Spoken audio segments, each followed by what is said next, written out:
It's about to go down with Marc and Cathey, a live coaching show about dropping ideas.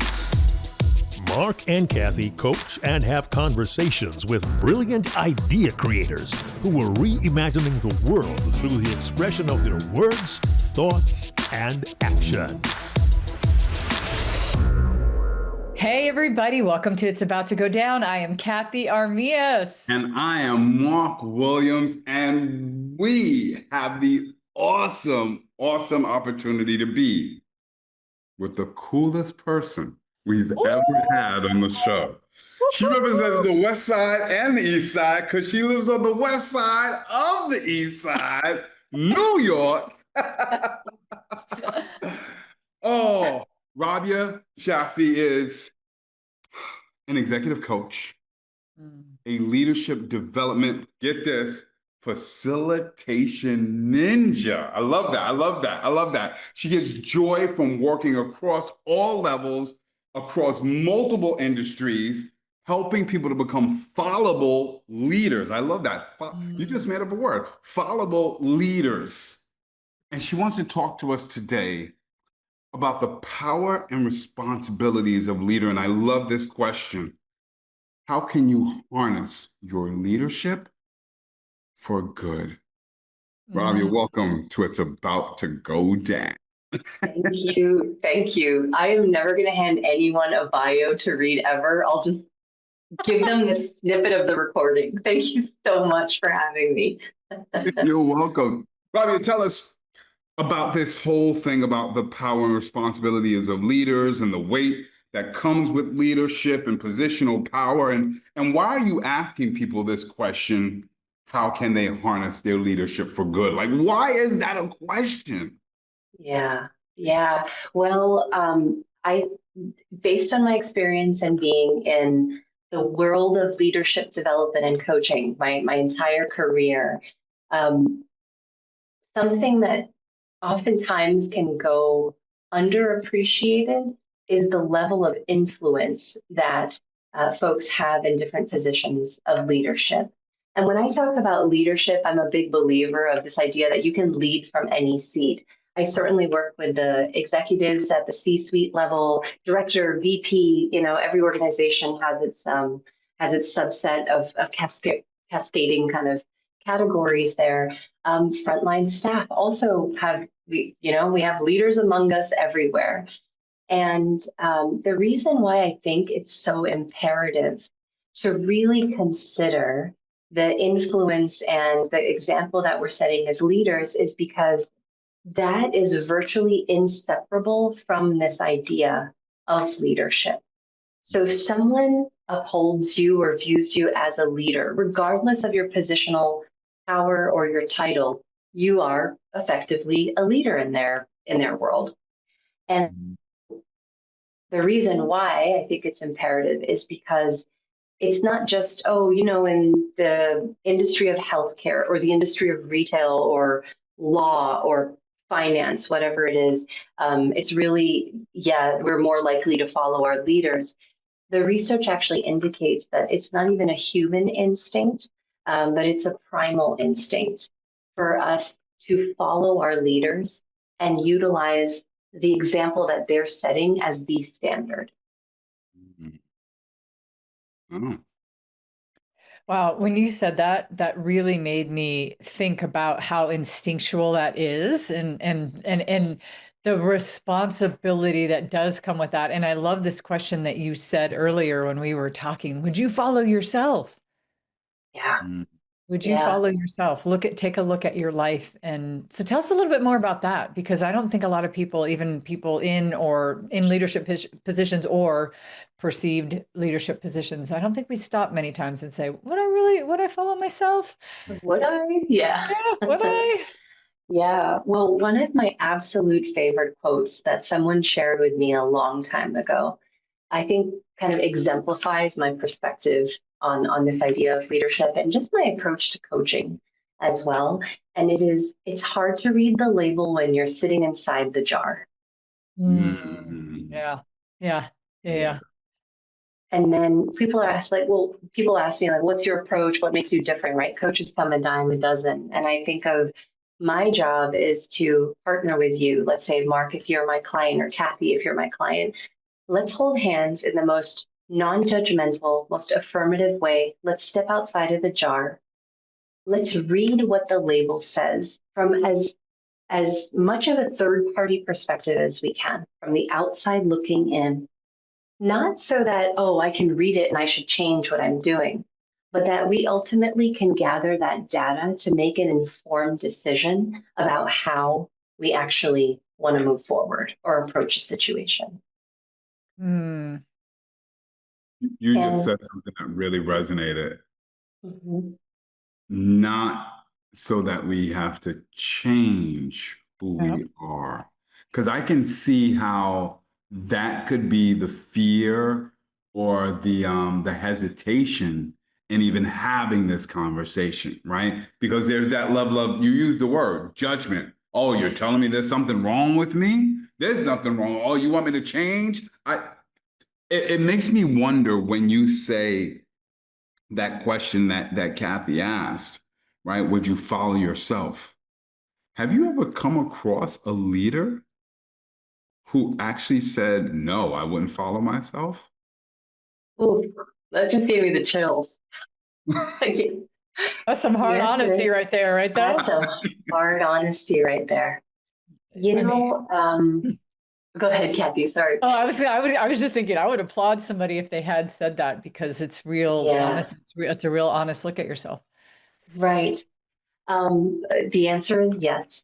Mm. And there's a few distinctions that I like to make before taking on a coaching client or taking on a team where we might be doing alignment work or around leadership and getting on the same page. If someone, let's say if a CEO or someone from HR comes to me and they're like, hey, this is the last straw. We've been trying to correct her behavior. She really needs to be fixed. She really needs coaching. And we heard that you're good at that stuff and you do it. I'm like, pump the brakes for a second, because I don't take on clients if it's a punitive measure. And you can kind of imagine why, but to state the obvious, it's just when we go in with the intentionality of fixing someone and everyone else says you're wrong, and if you don't do this right, it all just becomes very performative. And by the way, I've been doing this long enough where it's not my first rodeo, so I feel very privileged to say I'm selective about the clients I take on, because I want it to be a real, like, important, dedicated experience for both of us or all parties involved. And so one thing that I like to do, and I know that we're on a podcast, so your listeners may not see this, but can you both cross your arms for a moment? Just cross your arms. Now cross them the other way. I love your expression, Marc. Marc's like, did I actually do anything? Did I? What? What's it like to cross them the other way? It felt unnatural. Like, even as I'm doing it now, like it doesn't feel right. Like I'm doing something wrong. Right. Yeah. And I should have said, oh, you, because you look really uncomfortable. I want to be mindful of that. So how we cross our arms is a habit. Okay. How we brush our teeth, habit. How we unload the dishwasher, how we mow the lawn, how we drive the car. I mean, can you imagine every time if we're like, oh, I'm driving the car, here's the key, here's the ignition, then it's just TMI. So our brain recognizes that there's certain things we can do on autopilot. So it creates these beautiful mental shortcuts for us, because otherwise it's just extra information that's not particularly useful. The thing about that is, though, 45% of our waking hours are spent on autopilot. Ooh. In other words, nearly half the time we are awake during the day, we're not thinking about what we're doing. We're just doing it. We're just crossing our arms. We're just doing the dishwasher. And that's fine when it comes to like innocuous stuff. But that 45% also creeps into How do I show up for my team? What do we do when there's a change in budget or scope? How do I deal with conflict? What happens when there's a big disagreement and I'm on the fence with who I'm siding with? Da, da, da, da, da. Pick whatever scenario. And so what I like to say, to go back to the jar analogy, is again, let's step outside of the jar so we can get off of autopilot and actually read what the label says, so that we're not just, oh, I'm entering a situation, I'm not even thinking about it, I'm just crossing my arms this way.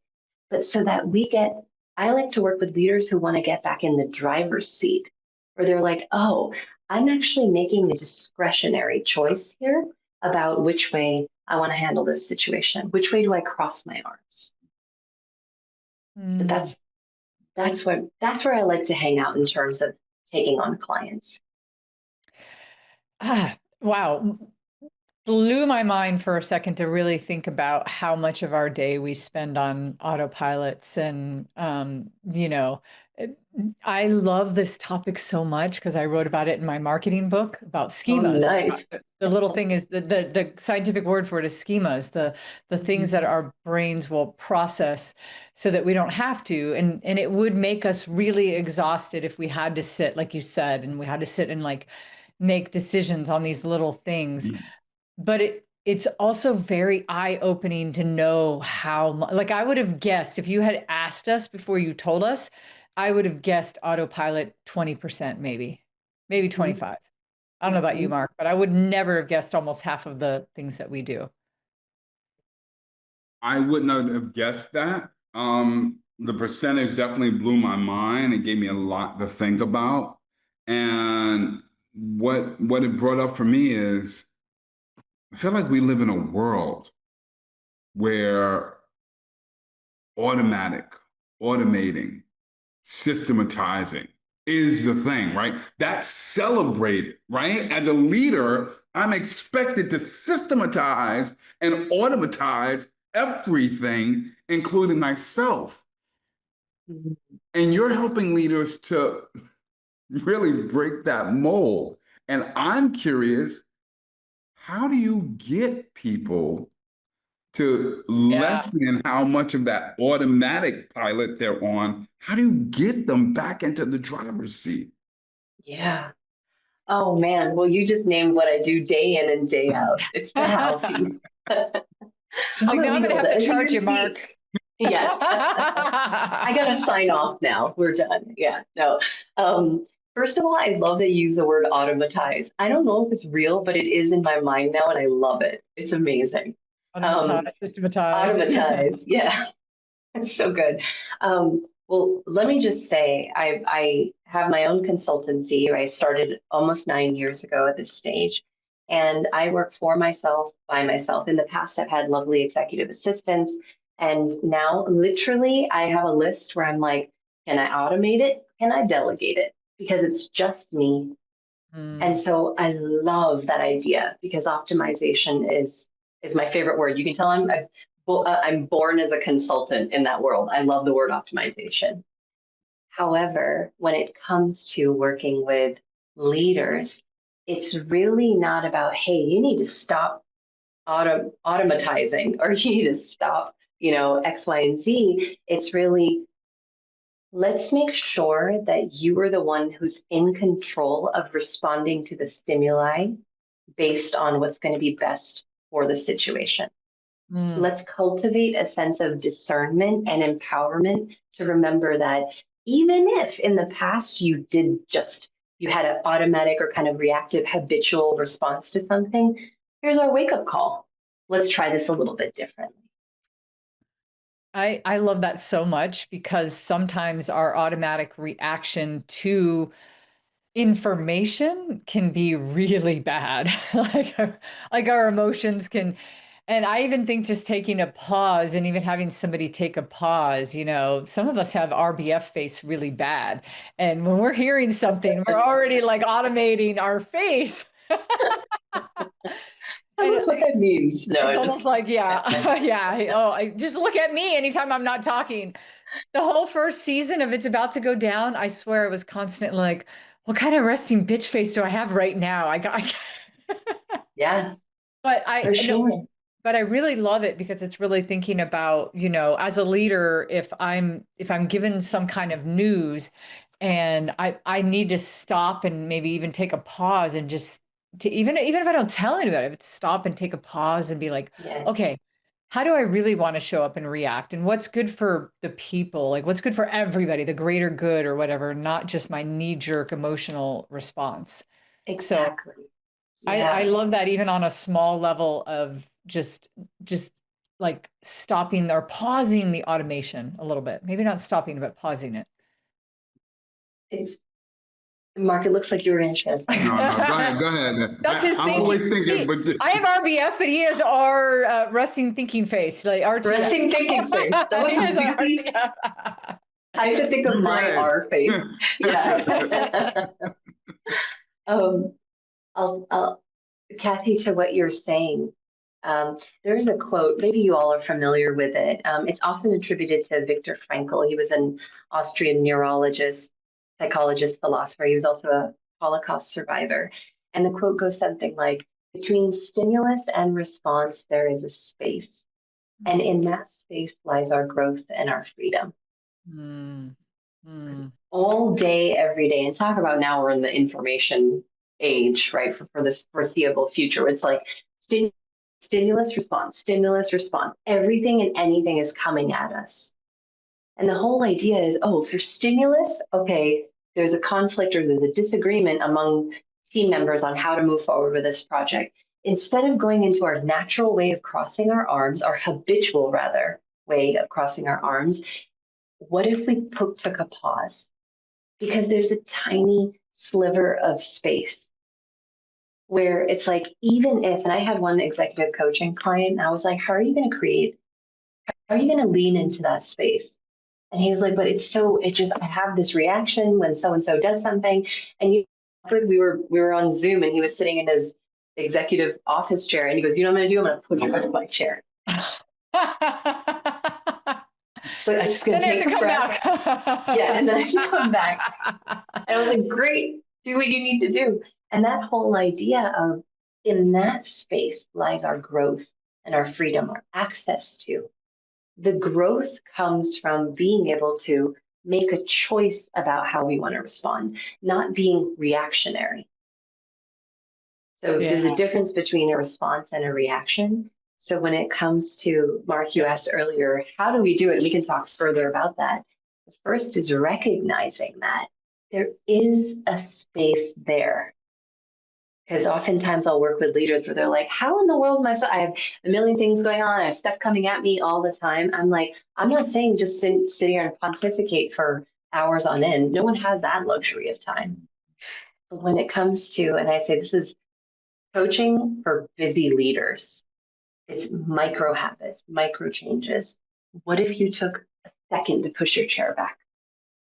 Take a breath, take whatever it is. Doesn't have to be fancy, it doesn't have to be long, but sometimes that's enough for us to at least get off of autopilot.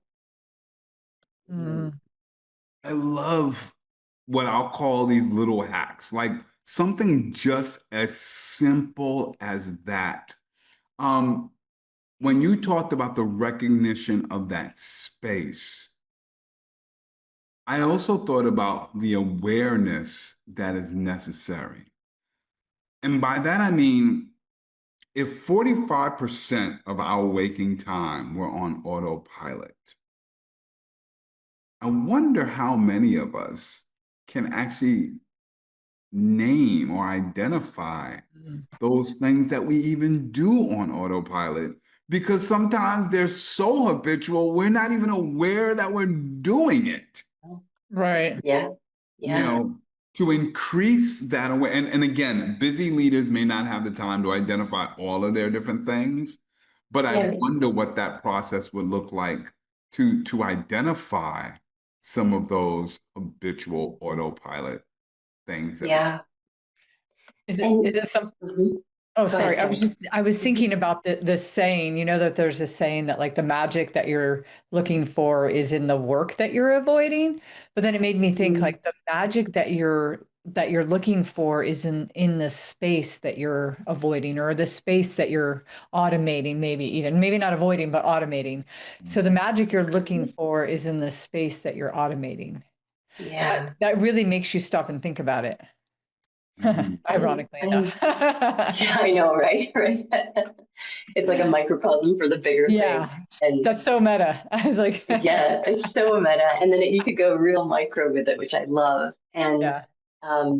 I think I so appreciate what you just said, Cathey, because and Marc, to your point, it's not about checking in on everything. Because sometimes you just need the autopilot. I mean, I don't know about you, but how many times have you like driven to work before and you're like, I don't even remember driving here. I just got here. Yeah, I was safe. Or I didn't, you're going the way you normally go, and you go, oh, I'm not going to work right now. I'm going I'm not through. going to work right now. Damn Exactly. I'm supposed to be going to the spa. Why am I going to work? Yeah. Oh. Right. And so the thing about that is, and I have, knock on wood, really, I think holistic and robust coach training as well, coach education training, and thousands of hours of practice and stimulating sessions and working with mentors about it. And it's really looking at how can you invite a coaching client in or a team or as an individual or group into a conversation to really recognize what is it that's the pain point that they're working with, and then what might be symptoms of that. So, for example, I'll have clients who are like, oh, Raabia, I like an executive, I really, really need to be better at delegating. I become such a micromanager. I don't like that about me. Just help me with delegation. And I have, over time in memoriam, I've collected and done research on leadership development since I was a kid. And ultimately, I have my copyright trademarked legit leadership skill building collection. And so I have a module in there called efficient delegation. I got one for constructive feedback, effective meetings, like you name it, we got it. It's like all the building blocks of leadership. So I'm like, hey, okay, Cathey, if you're my client asking me, Cathey, I'll send you access to these professional videos, or I'll even do a facilitation on the 3 steps to delegation. I got you. You can Google that, or we can talk about it. Let's actually talk about the relationship you have to delegating. What comes up for you when you have to let go of your ice script, when it's your baby, for example? And what kind of experiences have you had in the past, either with this team or colleagues, or in in a previous experience that you might be bringing in? And to that point, let's distinguish the symptoms from the root causes, because micromanagement around delegation is typically a symptom of something bigger. It's a reactionary behavior. So let's press on that bruise a little bit, not to be annoying and to be painful, but usually when we look under the hood, that area, to your point, is kind of where maybe some of the deeper self-awareness and situational awareness lies, so that we can use that as data, read that label, then decide, hey, you know what? I actually like it. I'm fine with it. Or maybe if I did this the other way or a different way, it would yield a better outcome around delegation, for example. That is so great. I am so appreciating the underlying strength-based approach to this, right? And kind of going back to, there's no judgment here, and I'm not telling you to change, but I am asking you to be more aware and recognize what's going on, and then figuring out what you want to do with it. Raabia, I don't necessarily want to increase your clientele, or maybe I do. Please do whatever you want. When I listen to all of this, I know that you work with C-suite and corporate leaders and busy leaders. I think about all of the leaders in our personal lives, right? Parents are leaders, husbands are leaders, wives are leaders. If my wife is watching this, wives are leaders. Yes, Lauren, let's go. Underscore what Marc just said. Yes. Yes. Double underscore. Exactly.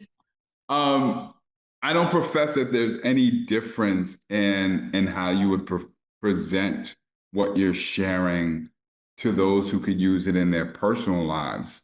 But have you ever explored how this concept can be used not only in the professional world, but in the personal world? You know what, Marc? One of my favorite coaching questions first is, what awareness do you have about yourself that maybe you didn't have about 30, 40 minutes ago? Mm. And then the next question oftentimes is, what's possible now that you have this awareness?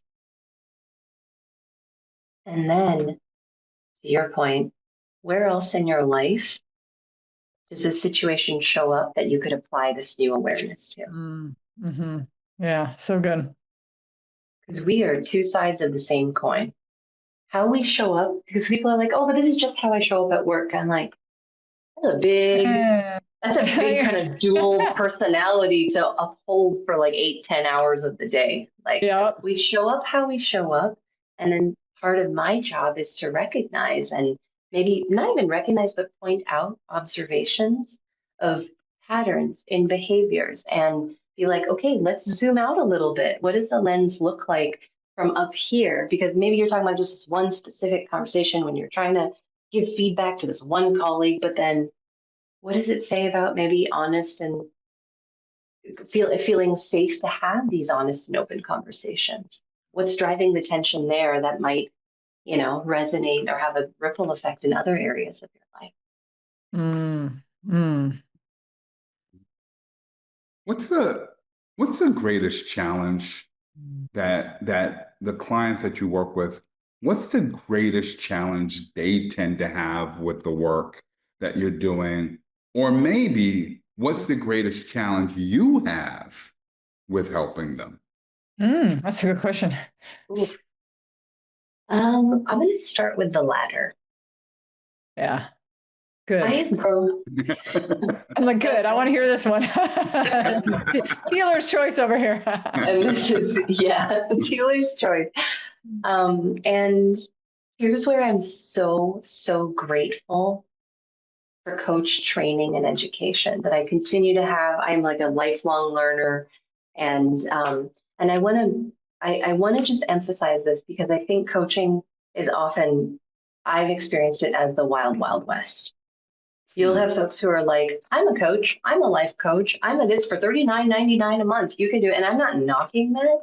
But what I have come to learn in my formal coaching education and training, in addition to thousands of hours of field experience, is that there is a distinction between advising, mentoring, and coaching and consulting, and pick whatever, cheerleading, whatever it is. Yeah. And the foundational principle that I have really come to embrace is knowing at which time I want to wear which hat. Yeah. Because I grew up in the strategic consulting, management consulting world. I worked at the Pentagon as a learning strategist consultant. I was at the Quantico base and with the Marine Corps doing curriculum design, adult learning programs, et cetera. And I am getting paid to design curricula and give my advice and facilitate and share what I think is my opinion, which I love and I treasure and I still really enjoy it. I'm a consultant through and through. The distinction for me, as I have learned it, and I want to just give a shout out real quick to my coach mentor and someone I admire and respect so much, who's shared a bountiful amount of knowledge with me, Melissa Kelly McCabe. She is a master certified coach with the International Coaching Federation. And one of the things that I have learned from her is that we're really, as coaches, our job is to help clear the way for the client so that they can access their inner wisdom and figure out what it is they want to do or what they need to do. And oftentimes I'll start coaching conversations and I'll be like, Raabia, I really need to be able to share this feedback with my boss because, it's just, I'm holding it inside and it really bothered me when they did this to the strategic plan and whatever it is. So I really just need to do this. And I'm like, when someone has like that, the shoulding, like, I really should just do this. I really just need to do this. I'm like, great. You already know what you need to do. Let's access that part of you that is holding you back from doing it. Or if you're coming here and the first sentence is, I know what I need to do, let's figure out what is underneath or blocking that forward momentum. Mm-hmm.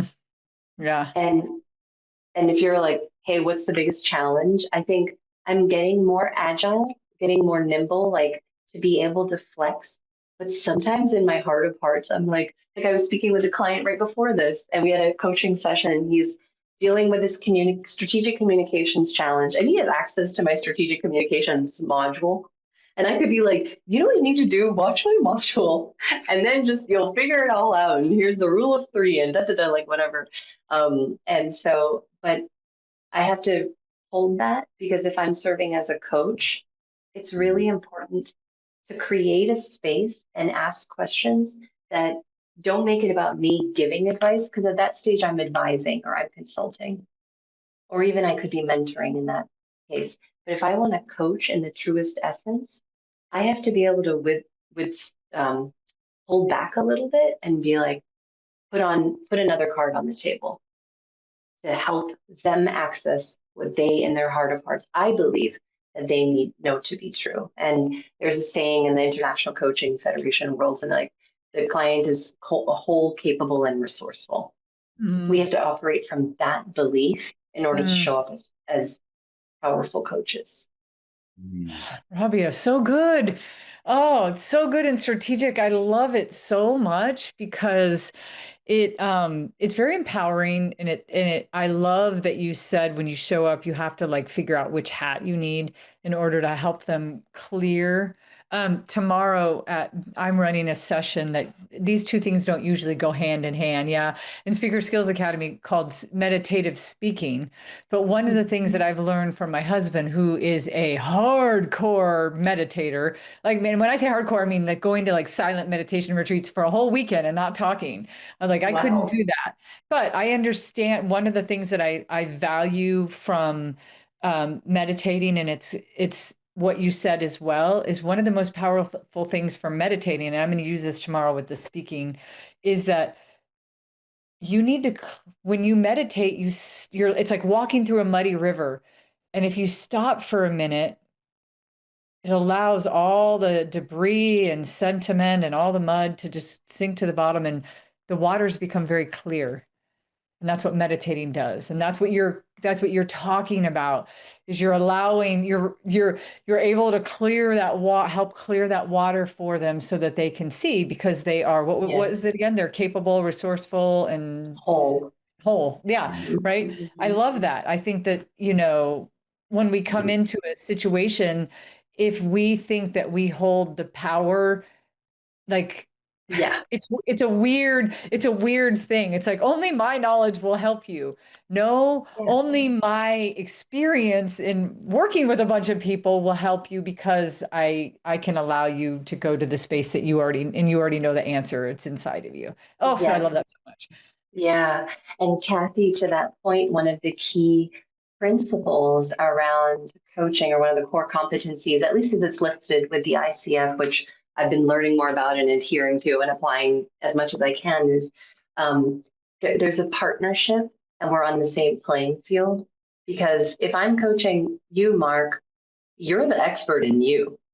Yeah. I can help to hold up the mirror. But as soon as we enter and you're like, oh, Raabia, just tell me what to do. I mean, I can. And by the way, I have clients who come to me and do that. And then we work through, what is it about me that you want me to tell? Like, right, we'll have to parse that apart a little bit. But if there's a power dynamic where it's like teacher and student, that's not really accessing their inner wisdom or seeing them as whole and capable and resourceful. Oh my God. Okay. I'm going to double down this and really quick again, Raabia, because this is just an example of what I think it's just really clear. So in our speaker skills community, we had one rule that Marc and I started off with at the beginning, and it was this. When we run skills drills, and we've created these like creative drills that you can come into the room and learn how to meditatively speak, learn how to use metaphors. Yesterday had a session on using data. We want everybody to come in the room wherever they're at and drill with no feedback. So we don't give people, it's like a number one rule. We do not give feedback. We're all in the room. We're all, like a Brene Brown reference. We're all in the stadium together doing it, right? And I think it's really important that we're in that same space with everybody. So even if we're the coach running it, we're like, oh no, we're doing the drill with you, because we're all gonna be able to, work on this skill together. And in this situation, you're reflecting a lot for them. You're, as the coach, you're able to like stand back, but you're still in it with them. And I love that so much. I love your approach. I mean, I can see how it's very valuable for leaders. It's really good. Thank you. Thank you. And go ahead, Marc. No, I want you to finish that thought. I'll keep that thinking face. Here's that thinking face. I was just going to say, and that's where I think having the nimbleness and the agility comes in, because for a 6-month executive coaching client engagement, we may go through a number of sessions where we do a lot of holding up the mirror. And then it's like, hey, I have to present to the board, and I'm really working on my executive presence and my public speaking. So Raabia, I'm going to practice this, and I really need your feedback on it.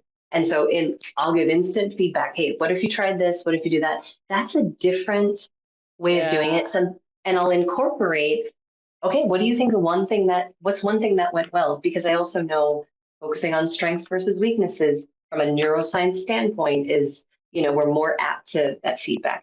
Asking versus telling before being like, here's what you need to do differently, Marc. What do you think you did well? What do you think there's one thing you can do differently, et cetera?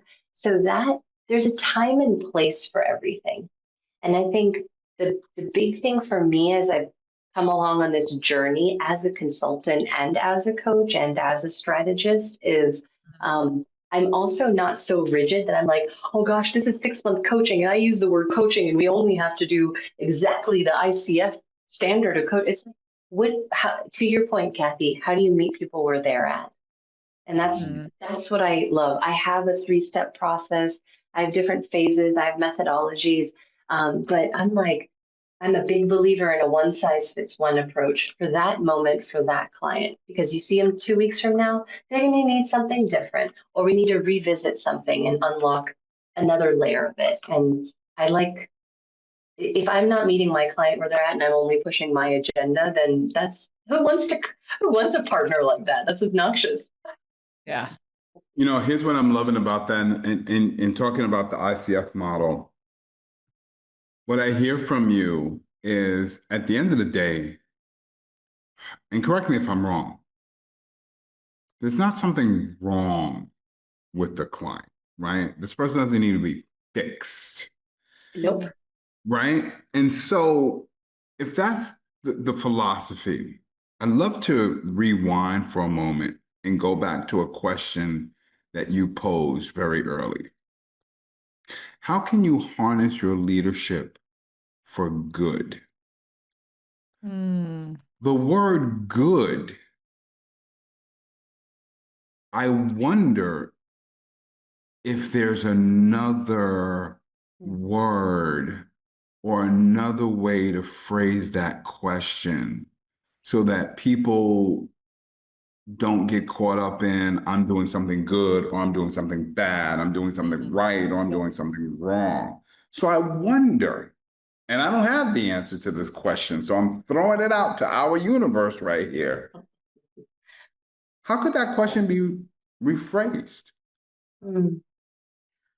Oh, I so appreciate that perspective, especially in the world today where, man, the lines of morality are freaking blurred where I don't think they ought to be, but everybody has their own perspective on truth and fake news and everything else. So what I would say is, if we wanted to reframe that question, there's 2 things that come up that that I've shared with clients before. One is, our grandmas told us when we were kids, you can't control anybody else but yourself. And that stays true from the moment you're a kid till the moment you're a grown person. And so one question is, Cathey, can you sleep okay at night 10 years from now, knowing you showed up the way you wanted to in that situation? Mm. Thank God. Wow. So good. So good. Right? Yeah. What other litmus test is there? Yeah. I had to put myself into that. Like I had to put myself, I can't disassociate myself with that, by the way. I have to say, did I feel like I did everything? Would I be at ease? Did I do? And I can so relate to what you're asking in that particular question, because there's a challenging situation in our family unit right now. And my therapist asked me the very same question. Said, you can't change the whole situation. You can't fix everybody, and you can't make the outcome that you maybe want to have. But what will make you feel okay and not have extra grief or heartache is, did you do everything you could? Do you feel like you could sleep okay at night? Like, that's such a great question. Yeah. Yeah, I love that. And, I mentioned there's kind of two questions. Mm-hmm. The second one comes up for me. I'm thinking about the question you posed earlier, Mark, about, okay, what's the biggest challenge I experienced when coaching? And then before that, you had asked, like, what are the biggest challenge that clients may come with? And, we have our run-of-the-mill garden variety of leadership challenges, right? You do this enough with enough leaders, it's going to be about strategic communication, feedback, leadership, time management, prioritization. Those are all kind of, like I said, the building blocks. I will tell you the biggest challenge that I think we have a long, long way to go with is how to navigate systems of leadership as a woman of color. Mm-hmm.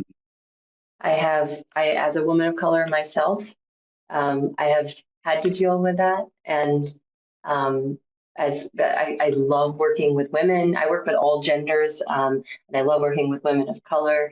And because, man, I always say, it may feel lonely at the top, but I'm here to let you know you are not the only one dealing with this. It can feel so isolating. So without getting into the whole thing, systemic challenges, I think, are huge. And so the question that I'll ask, not just for women of color, but in this situation, knowing what's in your realm of control and what's the nature of the beast, what decisions will yield the best outcomes? Wait, say that again. What? In this situation, knowing what's in your realm of control versus what's the nature of the beast, what decisions can you make that will yield the best outcomes? Oh, okay. Gotcha. Yeah. And best is also very subjective, just like the word what's good versus bad. Yeah. We're navigating a lot here. And so there's only so much, what's that phrase? You can do anything, but you can't do everything. Mm-hmm. So how do you focus on the fewest, most important things that are the most high impact? And then, can you sleep okay with your decision? I am appreciating that you going through that process of really reframing it, because even the best outcomes is different from good or bad, right? It just gets you thinking about, what could I do differently? What could I do better? But I love that it takes people out of this right, wrong, I'm not good as a leader kind of thing. And I think that can open so many people up to what you're sharing and how you're moving them forward. And I love the different iterations of questions you've even shared throughout this conversation. Like, awesome stuff. Such good stuff. Such good stuff. Such I'm so glad. reflective. Like, I think that there's such a power in, and this is, I mean, this is the magic of good coaching, right? There's a power in making people be aware and make intentional decisions. I mean, even as an athlete, even if we take it away from the personal or the business, you just look at a sport. When you make, there's some things that you try to do automatic. Like if you're somebody that is throwing free throws, you want an automatic thing. But when you're in a situation where you don't know what the opponent's going to do, you have to be able to make really good choices in that space. So being self-aware and being intentional about how you navigate is really important. And a lot of the things that you're saying are, they're so powerful and yet simple. They're really easy because it's just being aware, but it's asking the right questions. I would love to say this one. I just want to add this one thing because you kind of brought it up when you said, like, how are you navigating this symptom of leadership, being a woman of color? And I can appreciate. I can appreciate this so much. And I'm so glad there's somebody like you that is helping so many people, you know. I feel like when we try as a person to do everything, or when we feel the weight of everything that's going on around us, it makes us want to not do anything. Oh, And yeah, you said it, Cathey. right. And Hmm. so right now, I think a lot of people are losing their power, and their power can be so effective, more. I'm going to tell you just a quick story because this just came up, and I have a speaker mastermind group, and one of the ladies, she's consults with a lot of big companies, and I won't even tell you the name of the company, but there's one story of a girl that worked at this restaurant chain. And when she was so good, she could always remember everybody's order without writing it down, like really good. And so everybody was always like really impressed with her, people that worked with her customers that came to love her. And she passed away really early. She was young. And and they, like, her family didn't realize the impact that she had made on the world outside, like did not realize her funeral was filled with customers and people that she came across. And they made them think, like, did she even know the power that she held in that one little thing that she was great at? And it wasn't really a little thing, it was a bigger thing than she knew, right? And so just knowing that the power that you have somewhere in your life makes such an impact. You don't have to do all the things, but you have, yeah. Anyway, Yeah. it just made me think about that. And it's I think it's easy for us to shut down when we think we can't do everything. Mm. I, oh, thank you for sharing that. What a poignant example of exactly what we're talking about, which is people are going to follow your lead if they view you as a leader. And that could be in any capacity. And, there's that age old, well, I shouldn't say age old, it's Maya Angelou's quote. I think she said it on the occasion of her 70th birthday on the Yeah. Oprah Winfrey Show, as we probably heard. People will forget what you said, people will forget what you did, but people will never forget the way you made them feel. Yeah. Yes. And here's the other piece of it. When I mentioned earlier about there's research that it's a primal instinct to follow our leaders. And I'm using leaders very loosely or widely here. And the research, there's some study that indicates when a pack of gorillas is following the leader in a jungle, every 5 to 10 seconds or so, the pack will physically lift up their heads to check what the leader is doing and then mimic that behavior and then move forward. Mm. And historically, and just from primate standpoint, primitively, if you we will pay the most attention to those who influence our outcomes and have the most power over it. It's a survival instinct. Mm. So when we talk about whatever role you're in, whether you are a waitress at a big restaurant chain or a small chain, or you're working at a local animal shelter in a small neighborhood, or you're the executive of a Fortune 500 company, how do you utilize that? I'm going to use the word for good. How do you utilize that to make the impact that you may want to have? Because for better or worse, you're setting the gold standard. Mm. And that's going to be as low or as high as it's going to be. And so, I mean, what I'm just like imagining this funeral with all these customers. We don't necessarily even recall or remember the impact. At the end of the day, no one's going to remember like, oh, we really scored that big client or we made a multi-million-dollar deal with such and such company. They're going to remember the experience and the culture of working there and what their boss was like, what their colleagues were like. And not to sound all like, mushy about it, but the proof is in the pudding when you look at statistics and the heavy research that's done around leadership and culture and workplace kind of engagement.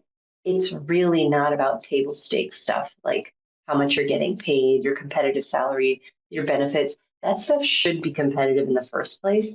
Otherwise, there's no way you're going to, adapt or get left behind. The stuff that really matters is exactly what we're talking about. How are you showing up? How are you making people feel?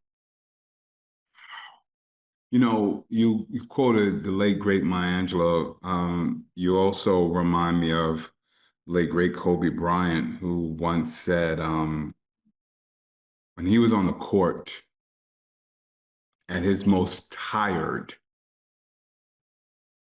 he always thought about the kid many, many rows up so far away that he does not actually know exist, but knows that that kid came there to watch him. And so in that moment, he is a leader for people he doesn't even see. Mm. Ooh, Mhm. And just think about what you said, and I'm thinking about what you said, and I'm thinking about how I'm hoping that leaders who are paying attention to this can soak this in. Everything you do is being watched by somebody else, right? And even if I say something to you, Raabia, and I didn't mean it this way, and you didn't necessarily take it that way, Cathey was watching. Mhm. And she's going to walk away with a certain interpretation or be influenced in a certain way. And so I can't even just think about my interaction with you. I've got to think about my interaction and how I'm being viewed by everybody else, right? Because Yeah, your impact is that huge. And it's leaders need to magnified. know that. Yes. Yeah, yeah.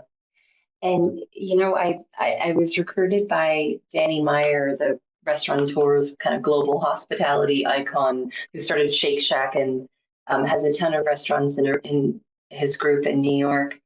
And I was kind of there to help stand up the consultancy that was based on his book, Setting the Table. That's what first brought me here almost 11 years ago. And he has a saying, two things that come up, Mark, as you're talking. One is, and I don't know if he's the one who said it or he always used to like mention it, was own your own wake. Mm. Everybody leaves the wake. Yeah. You got to own it. Yeah. And it could be the ducks right over here. It could be the jet ski way down there. Yep. Yep. Everybody has a ripple effect. Yeah. And Whether it's tsunami type or yeah. And the other thing he would say was when you are in a leadership position, imagine as though there's a megaphone attached to your mouth and people are looking at you and everything you do with binoculars. mm. Mm. Comes with the territory, people. And that's why I'm like, leadership is not for the faint-hearted. And Yeah. so, when it comes to They're watching from the seats up far away. I know. Yeah. Yeah. And, I've worked with clients before where, unfortunately, this happens sometimes. I'll hear clients say, well, why should I say hi to them in the morning? Like, I don't even talk to them. And they're talking, the CEO will say that. I'm like, well, it's like common sense and just common courtesy.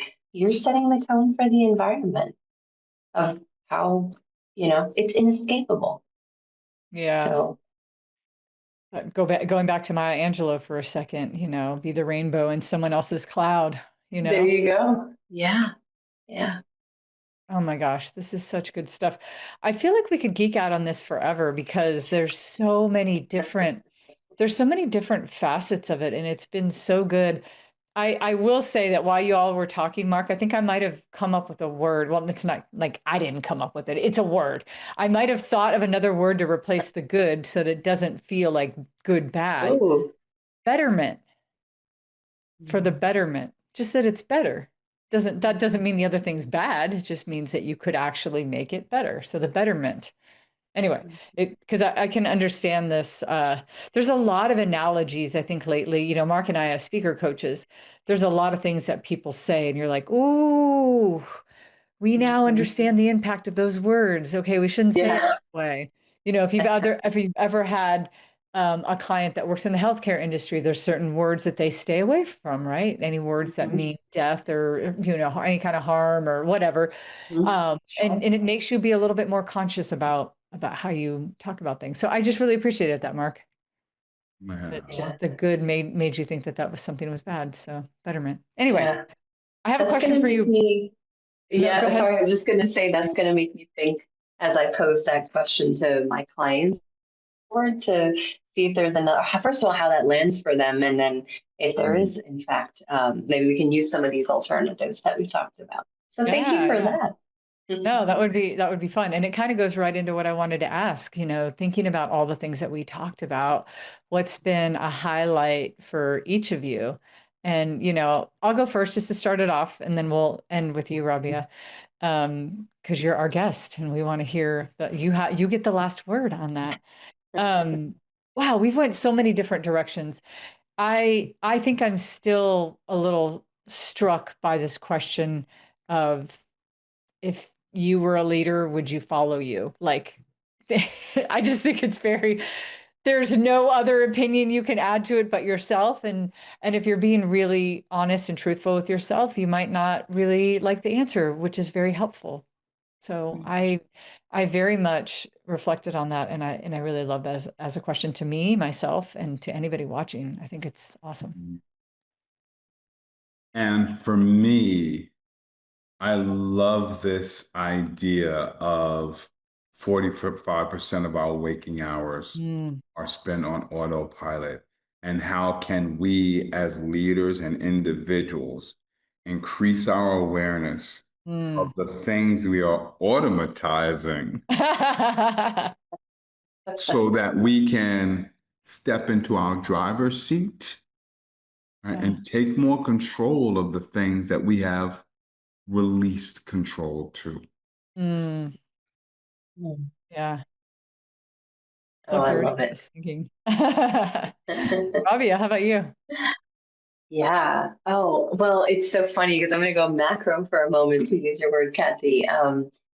For me, like we were talking about it today, we're on autopilot, to your point, Mark, that you just made.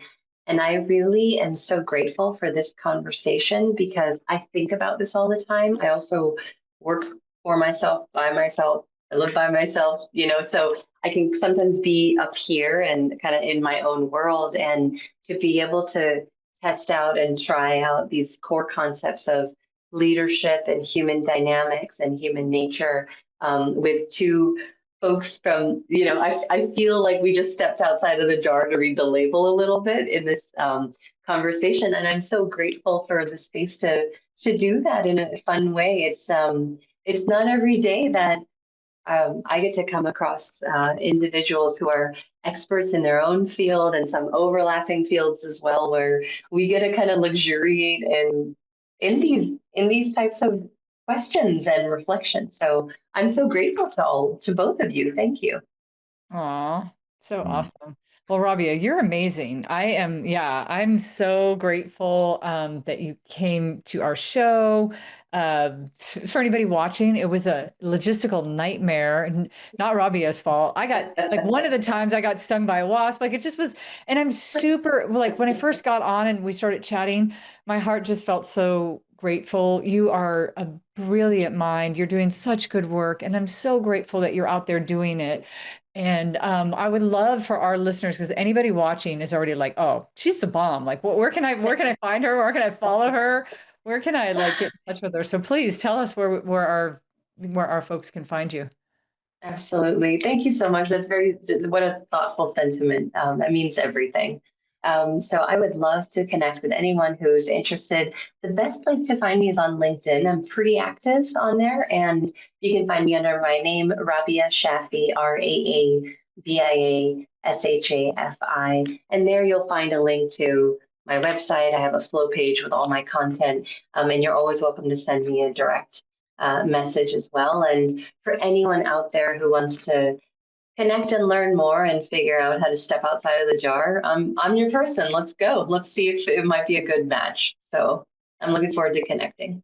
And I would recommend that you do, by the way. She's going to ask you some questions. She's going to make you go through your own reality, but you're going to get there. And just thank you for your brilliance. Thank you for this topic. I love bringing it back to the responsibility of leadership and how we can own our own. So, Raabia, thank you for being on our show. And to anybody watching, I think we've said it already, but this is going to be the last season that Marc and I do. I know there's little tears of us. We've been doing this. This is 12 seasons of Marc and I doing this.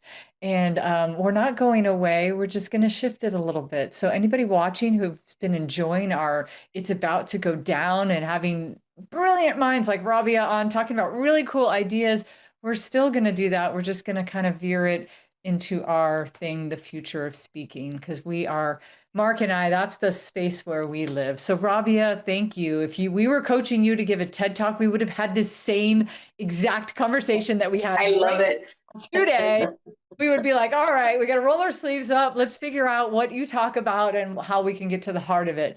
So thanks for being on our show. And thank you for everybody that's watching on this edition of It's About to Go Down.